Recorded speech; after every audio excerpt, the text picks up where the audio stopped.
assalaamu calaykum waraxmatullaahi tacaala wabarakaatuhu. kulanti wacan oo wanaagsan daawadayaal, kusoo dhowaada muuqaal cusub. Waxaan maanta qaadanaynaa daawooyinka loo isticmaali karto ama daawada hooyada uurka leh isticmaali karto. Safe medication pregnancy. Kow waxaa ka mid ah amoxicillin, waa daawo qalajiyaha sidaan u naqaano hooyada uurka leh way isticmaali kartaa. Labo, ampicillin sidoo kale waa nooc ka mid ah noocyada daawooyinkan ee isticmaali karto hooyada uurka leh. Saddex, augmentin sidoo kale way isticmaali kartaa daawadan, waa nooc ka mid ah noocyada hooyada uurka leh ee isticmaali karto. Afar, penicillin sidoo kale way isticmaali kartaa hooyada uurka leh.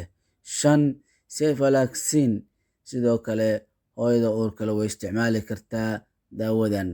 Lix, clindamycin sidoo kale daawadan ayadana way isticmaali kartaa hooyada uurka leh, waana safe. Toddoba, erythromycin sidoo kale way isticmaali kartaa hooyada uurka leh daawadan.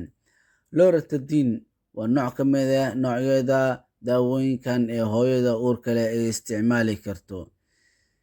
Sagaal, waa nooc ka mid ah ayadana noocyada daawooyinkan hooyada uurka leh ee isticmaali karto. Toban, diphenhydramine benadryl waa nooc ka mid ah noocyadan, waana daawada keliya ay isticmaali karto hooyada uurka leh. 11, dextromethorphan waa nooc ka mid ah noocyada ay isticmaali karto hooyada uurka leh. 12, acetaminophen waa nooc ka mid ah noocyada ay isticmaali karto hooyada uurka leh. Tylenol. 13, saline nasal drop or spray waa nooc ka mid ah noocyadan ay isticmaali karto hooyada uurka leh.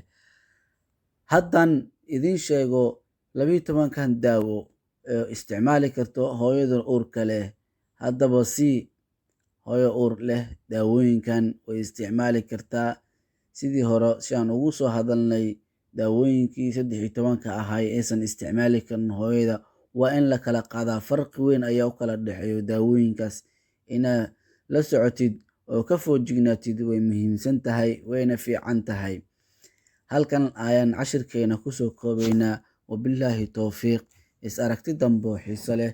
Wassalaamu calaykum waraxmatullaahi wabarakaatuhu.